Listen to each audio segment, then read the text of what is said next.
Hola, estimado participante.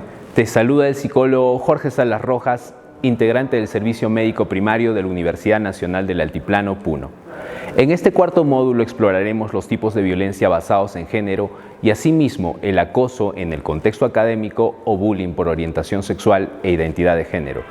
Nuestro principal objetivo es poder diferenciar los tipos de violencia basadas en género más comunes e importantes, como son la violencia física, psicológica, sexual y patrimonial, y así también comprender los efectos del acoso en ambientes académicos o bullying por orientación sexual e identidad de género.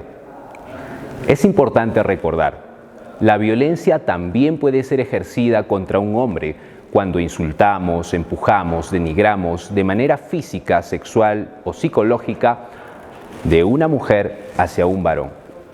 Como se ha mencionado anteriormente, la violencia de género abarca una diversidad de actitudes y comportamientos que pueden causar daño a la persona en múltiples aspectos. En última instancia, existen diversas formas de afectar negativamente a alguien, aunque no todas las formas de violencia de género implican agresión en todos los aspectos. Entre los tipos de violencia de género se incluyen los siguientes. En primer lugar, tenemos a la violencia física.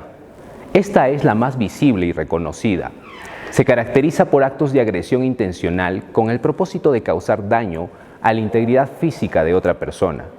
Este tipo de violencia, según la Organización Mundial de la Salud, a menudo puede iniciar con acciones como pellizcos y puede escalar a empujones, bofetadas, puñetazos, patadas y torceduras, con el potencial de ocasionar desde lesiones internas y desfiguraciones hasta llegar inclusive al homicidio.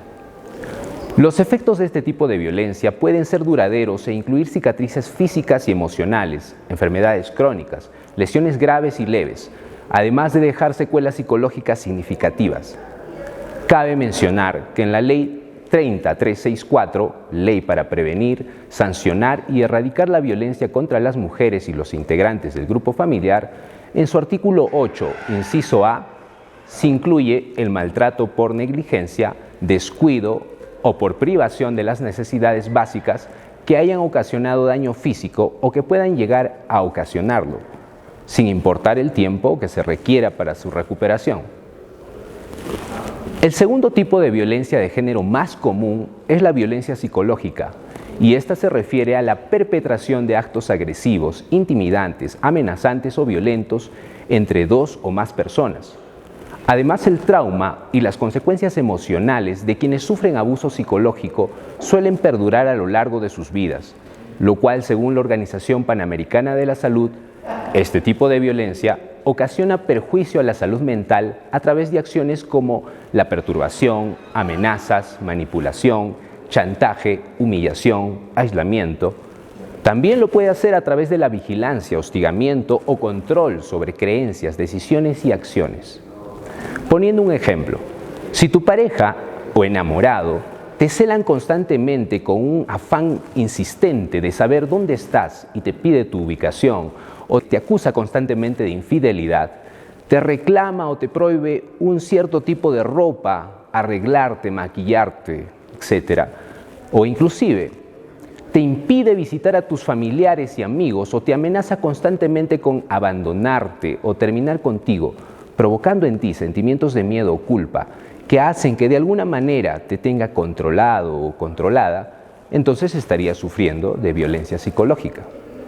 Este tipo de violencia causa un grave impacto de nuestra autoestima y en nuestro proyecto de vida, menoscaba nuestras aspiraciones y nuestra afirmación como seres humanos. Un tercer tipo de violencia basada en género más común es la violencia sexual, y se refiere a cualquier acto verbal o físico de índole sexual llevado a cabo contra una persona sin su consentimiento, mediante el uso de presiones físicas o psicológicas que resultan en relaciones sexuales no deseadas.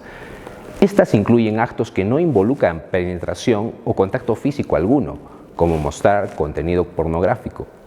La violencia sexual vulnera principalmente el derecho de las personas a decidir voluntariamente acerca de su vida sexual y o reproductiva, y lo puede hacer a través de amenazas, coerción, uso de la fuerza o intimidación.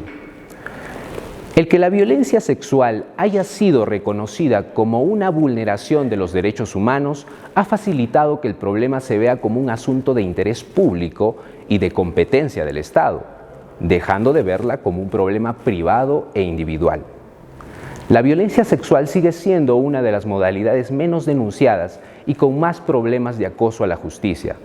Puede darse tanto en el espacio privado como en el público. Por sus características, la violencia sexual se constituye un verdadero indicador de las desigualdades de género y en todos los ámbitos de la vida social que limitan el ejercicio de los derechos de las mujeres, principalmente, pero también en varones, niños y adolescentes. Este tipo de violencia puede darse con personas desconocidas e incluso puede ser entre amigos, enamorados, novios o esposos. Sin embargo, es más común en parejas jóvenes, donde ciertas prácticas pueden ser percibidas como normales dentro de una relación de pareja, aunque en realidad son formas de violencia. Por último, la violencia económica o patrimonial es la acción u omisión que se dirige a ocasionar un menoscabo en los recursos económicos o patrimoniales de cualquier persona, a través de pérdida, sustracción, destrucción, retención o apropiación de objetos, documentos o bienes de importancia significativa para la víctima. Inclusive no da recursos económicos para necesidades básicas, por ejemplo, el retener un bien como un automóvil que puede ser el medio de subsistencia de una persona o imposibilitarle el uso de un bien inmueble que le pertenece y que necesita para vivir.